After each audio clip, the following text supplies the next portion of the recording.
hundreds of students seek refuge outside the U.S. Embassy in Burundi.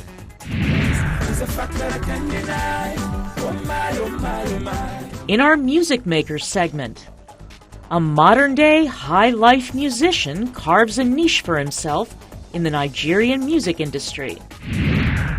And a rights group comes up with a high-tech solution to help citizens monitor the police. Africa 54 starts right now.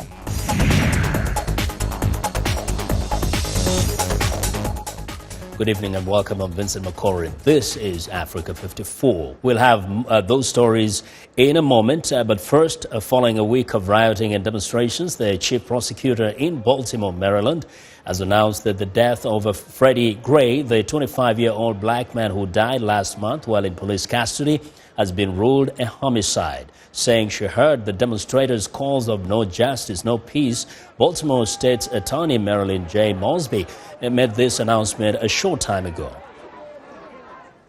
The findings of our comprehensive, thorough, and independent investigation, coupled with the medical examiner's determination that Mr. Gray's death was a homicide, which we received today, has led us to believe that we have probable cause to file criminal charges. What Mosby said, Gray suffered a severe and critical neck injury while being transported in a police van on April the 12th. She said he was not strapped into a seatbelt as he should have been, and that officers did not seek or render medical assistance, even when Gray said he needed it. Warrants have been issued for 6 police officers charged in Freddie Gray's death. And meanwhile, viewers, Victoria Maki has been following this case and has this report on how the case is being discussed within Baltimore's black families. In Baltimore, black parents teach their children 2 lessons about police. I'm not going to say every police officer is bad. Not everyone is good, but it's going to be a long talk. The weeks after Freddie Gray's death haven't been good for that conversation. At a rally against police violence, Christopher Martin marched with his fiancée, Quatira Johnson, and their toddlers to show the 2-year-olds a peaceful protest. Martin's mother still counsels him to stay away from night demonstrations, where police arrested hundreds of protesters this week. When all this crazy stuff was going on, she told me to stay in the house with the kids, don't come on the street. It's wild. There's frustration these talks are still needed, but a 2014 investigation showed the Baltimore Police Department paid out nearly $6 million in recent years over police brutality allegations.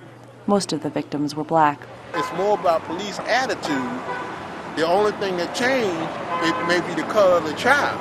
Every black man that has a child, boy, especially a boy child, you tell the girls too, but they kind of get the girls a pass.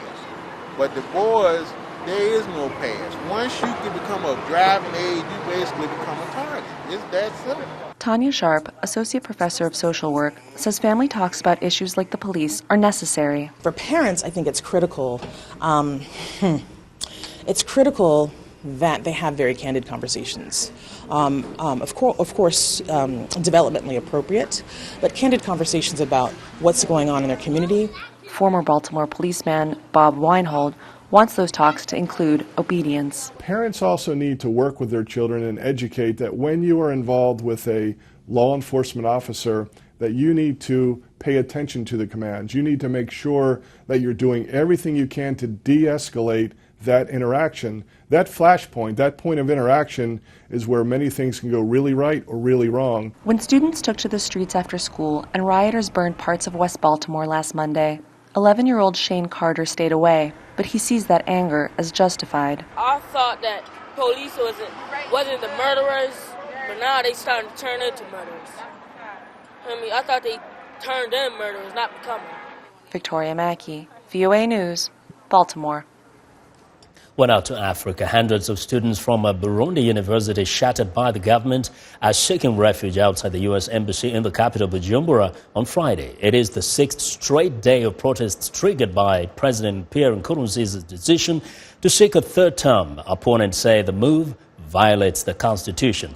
At least 20,000 Burundians have fled into neighboring Rwanda amid growing fears of violence in the run-up to the presidential election on June the 26th. Rwandan officials say they expect many more to arrive in the coming days.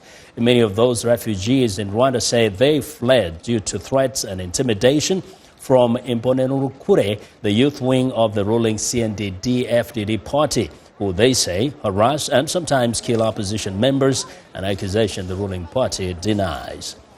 Well, for more on the plight of the Burundian refugees, VOA's Mohammed Yusuf joins us by phone from Rwanda's capital, Kigali. Hello, Mohammed.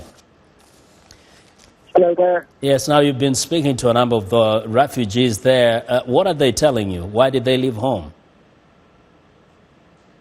These refugees, they're about 20,000 were fled Burundi, and now they're based or living camps in Rwanda. And what they're saying is they're fleeing the country because of the political situation there. It seems that the officials at the camp, at the reception camp that we visited today, east of eastern Rwanda, they told us this week many more have been coming. We've also met a group of women who have come to the reception center, have come to different camps. They start of early April, and so it means that even before the president announced that he's going to run for the third term, that many people have already fled the country, and officials are saying that they expect the number to increase. And let's take our viewers and audience through the process. That the Burundians come into Rwanda, and the first thing they go on the transit point, and then they move to a reception center. After the reception center, then they're taken to a refugee camp. We understand that the Rwandan government has given allocated a land to refugees in eastern Rwanda, a place called Mahama. Now, how bad are things to the extent that the elections have not even taken place, but they're leaving the country? We asked one of the refugees that you don't want, for example, most of them were saying that on the president to run third term, and we asked them, like, you fled the country and the election is going to be in about 7 weeks' time. What's going to happen? And most of them saying that there will be no election because most of the people before they get to election, they already fled the country. And now we're speaking of 20,000, and the situation is turning probably bad in Burundi, and so that means that many people will get, and it's very hard to at least to compare what's going to happen in 8 weeks' time, but Burundians are fleeing the country in their thousands. Well, Mohammed, thank you very much. That's VOA's Mohammed Yusuf reporting from Kigali, Rwanda. Now, the Nigerian army says it has freed another 150 people who were held in captivity by the terrorist group Boko Haram. The Nigerian army released photos reportedly of some of the women and children rescued by troops as they fought their way through the Sambisa forest in the northeastern part of Nigeria Wednesday. The rescues have raised hope that some of the 219 missing girls kidnapped from Chibok last year will be found. Additional number of persons are still being recovered from the forest, from various directions of the forest. Until such comprehensive profiling is done, nobody can really confirm whether or not the well-known issue of the Chibok girls whether they have been recovered. Well, initial statements from the Nigerian army indicated that so far, none of the Chibok girls are among those that had been freed. Well, now Saudi Arabia says it has killed dozens of Yemeni Shia rebels who are carrying out a large-scale cross-border attack on the kingdom.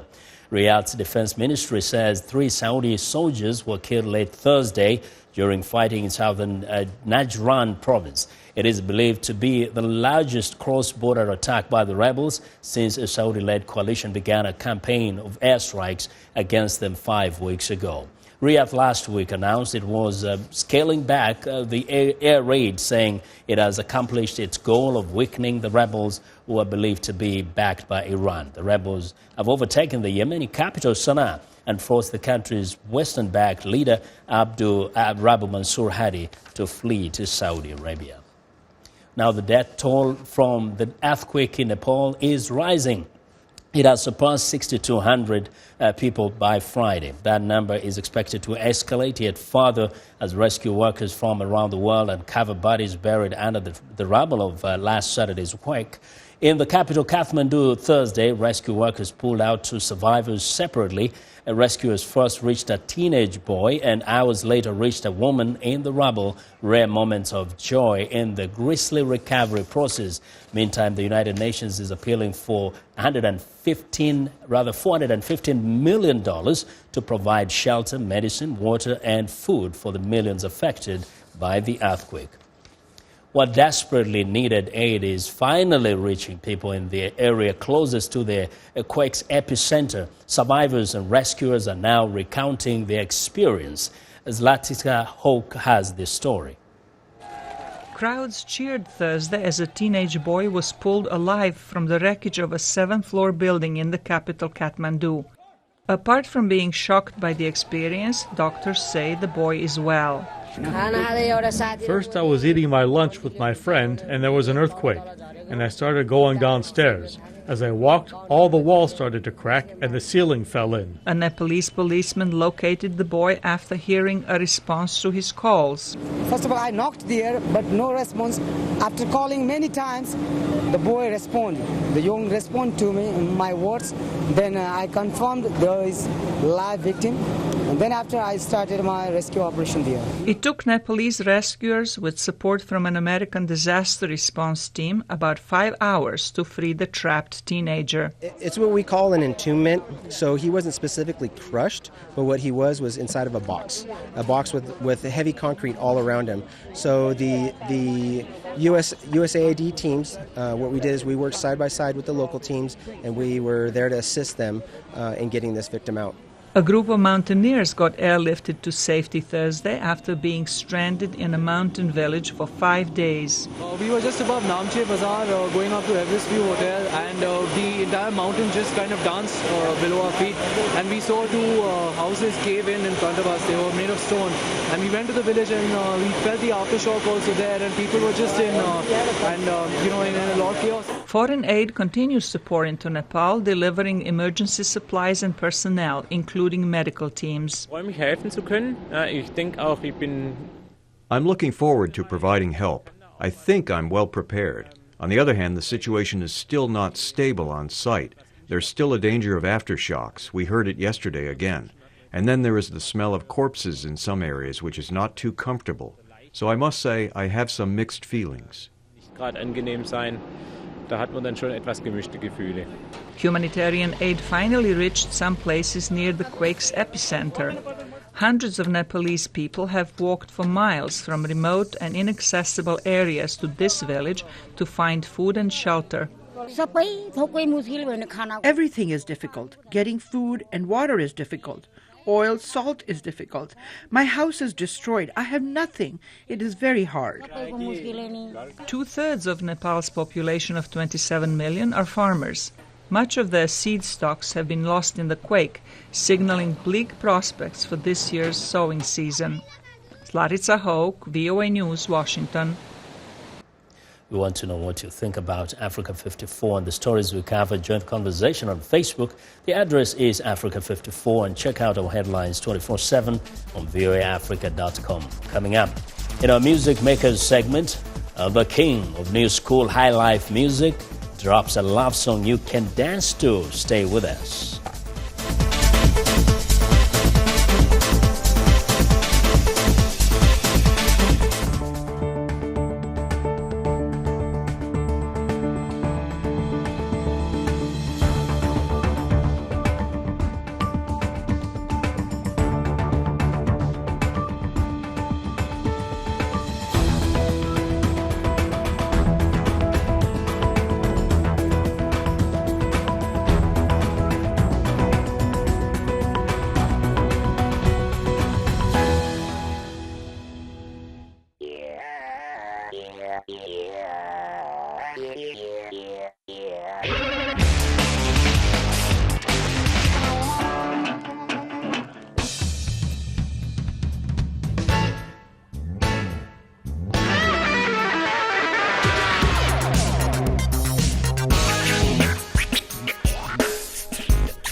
Welcome back. It's Music Makers Friday, and today we feature Nigerian artist Flavor Nabanir and his song Kwarikwa. In the video featuring Congolese sensation Fally Ipupa, here to tell us more about both artists is VOA RM music show host Roger Muntu. Hi, Roger. Hey, Vince. Yes. This is a very interesting collaboration. One of them is a favorite singer of mine, Fally Ipupa. Fally Ipupa, you like from Fally your Ipupa? country? From the DRC? Yes. Of course. Fally Ipupa is huge, as we all know. In fact, he was here 2 weeks ago. Oh, really? He performed outside the Capitol here, the monument, the Washington Monument for the Earth Day. And that was huge. Definitely he's a big artist all over Africa today. And you said the big word, collaboration. Big thing right now in Africa with all those big music stars. And it's working. Yeah, it looks very interesting because they're totally different styles, and perhaps after we watch the video, we can talk about where they come from. That's right. So let's watch this video, Kwarikwa. Yeah.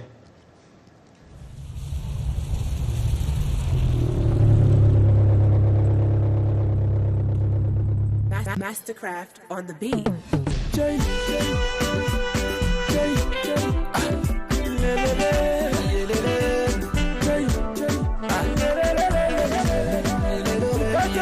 Fally Ipupa Dicap, la merveille, 3 fois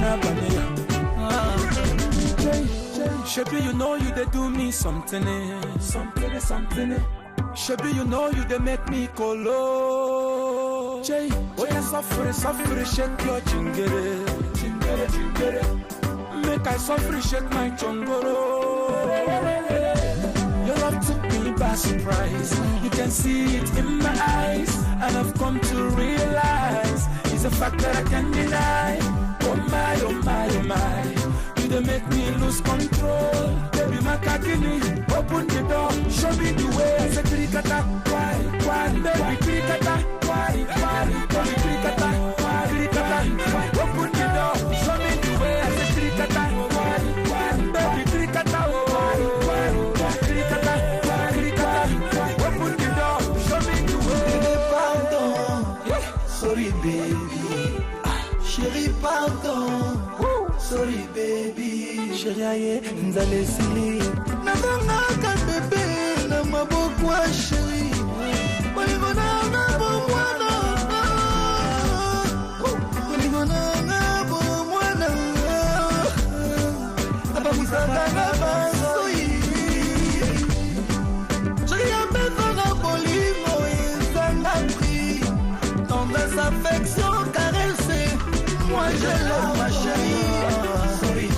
Sorry baby, chérie pardon, sorry baby, show me the way. I said krikata,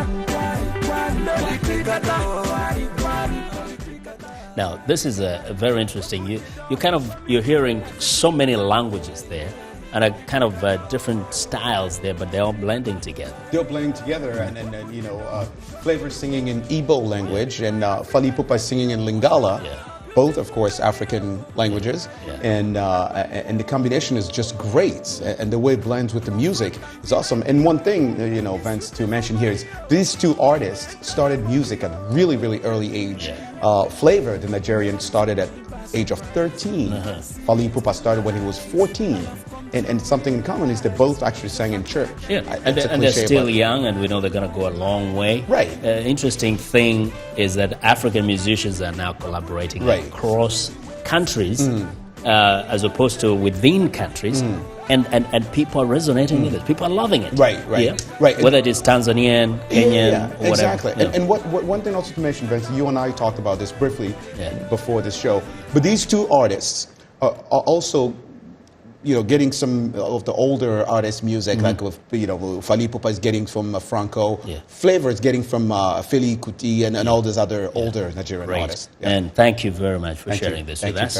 Now, to learn more about Roger Muntu, host of VOA's RM radio show, visit Facebook and type in the keywords Roger Muntu. And there you can learn more about the music man and his dynamic social-cultural show.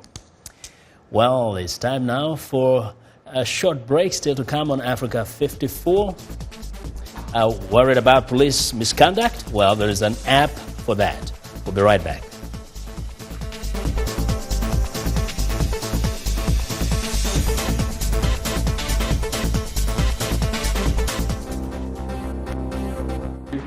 women, an additional number from various locations in the forest.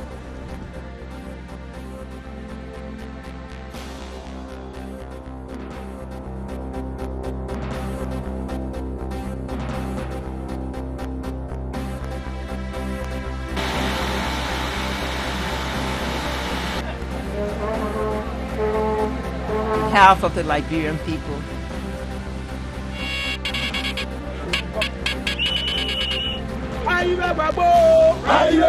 I'm not gonna pay.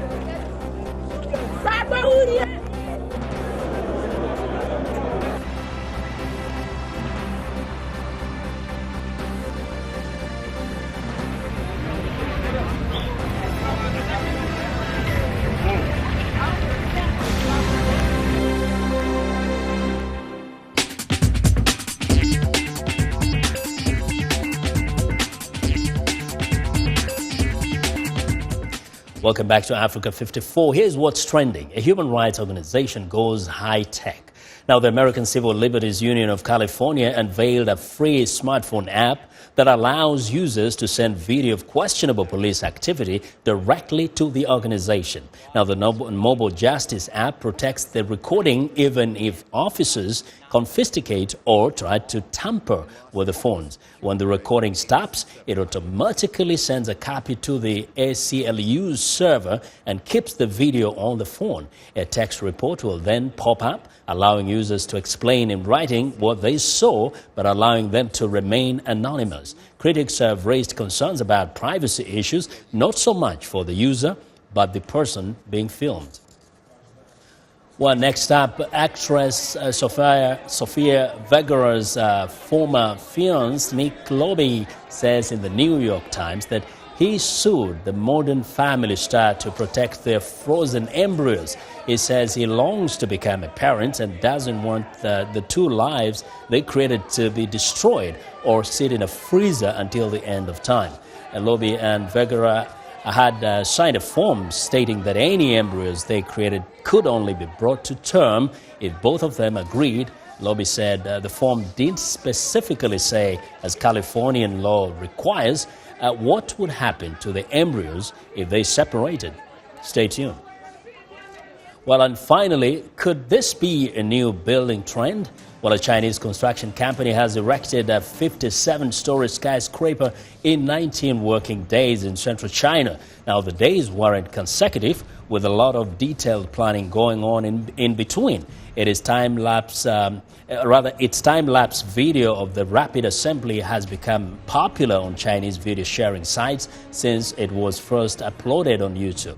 The Broad Sustainable Building Company has ambitions to assemble the world's tallest skyscraper at 220 floors in only 3 months. And that is what is trending today.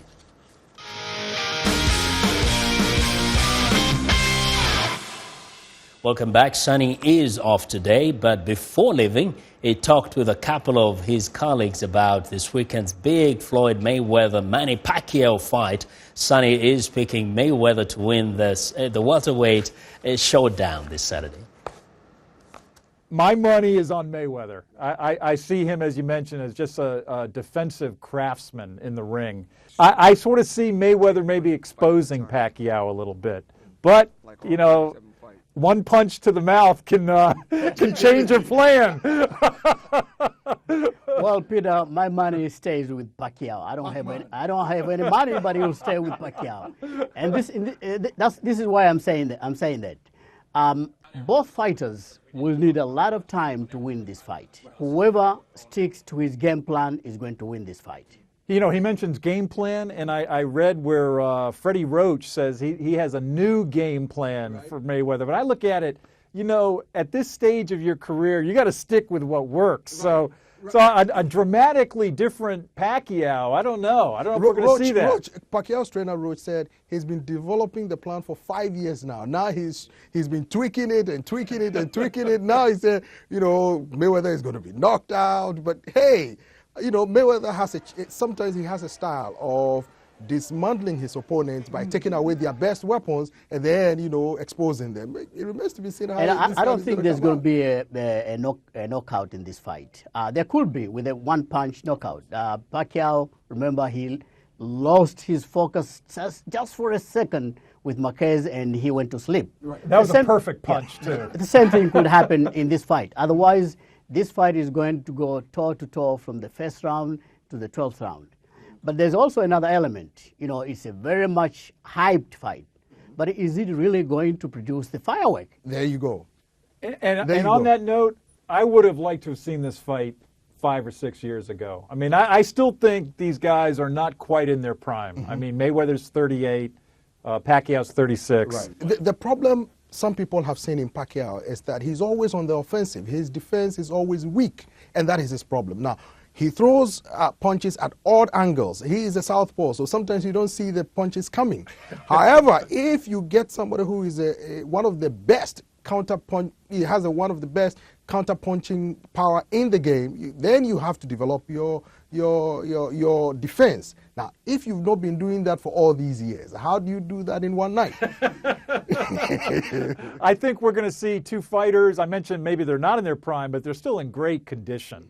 How do you think these coaches are going to have influence in the fight? You have Roach, who said he's been perfecting the strategy against Mayweather for 5 years now. Now that is no joke, for 5 years. Now you have he's won. He's a Hall of Famer, the best trainer several times. And then you have Mayweather Sr., who thinks Roach is a joke. Now, so two going against each other, man. And there is a danger that these coaches will lose these fights to the fighters once the bell rings. Because these fighters, they've been dreaming of this fight for many years. Leave alone whatever they're being told by their coaches or inside the ring. They have been fighting this fight since 2009. Right. So I'm pretty sure they're going to go in there with a predetermined, solution to the other boxer. And on that note, Peter, I've never seen a fighter adjust during a fight like Mayweather can. I mean, I know that they both have great trainers behind them, but Mayweather can do some adjustments during the fight that can maybe move things in his favor. It'll be interesting to see what he does against Pacquiao. Wow. Well, thanks a lot, Sonny. And that's our show for today. Be sure to watch Africa 54 on our website at voaafrica.com. For more news, tune in to VOA's evening radio show, Africa News Tonight at 1800 UTC and in the mornings. Today, Break Africa between 0300 and 0600 UTC Monday through Friday. Thanks a lot for watching. From all of us in Washington, have a good night.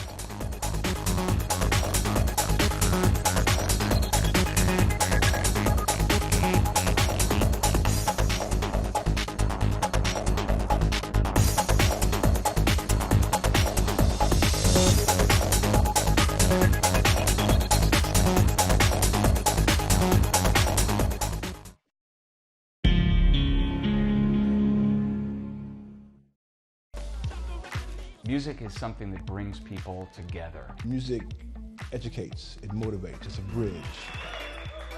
Music. Ali. On VOA. qubanaha VOA waxaan ku soo gudbinnaa qubanayaal goosgoos oo xiiso badan oo ku saabsan arrimaha Soomaaliya, Mareykanka iyo caalamkaba. haddaba qubanaha VOA-da kala soco website-keena voasomali.com.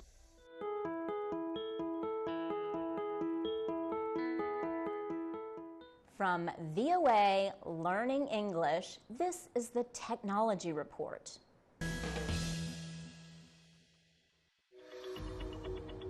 I'm Milar Sega. I'm the host of VOA's The Correspondents. A roundup of the world's top stories. Here's a false choice in more ways than one. We can't actually put you there, but we can come pretty close.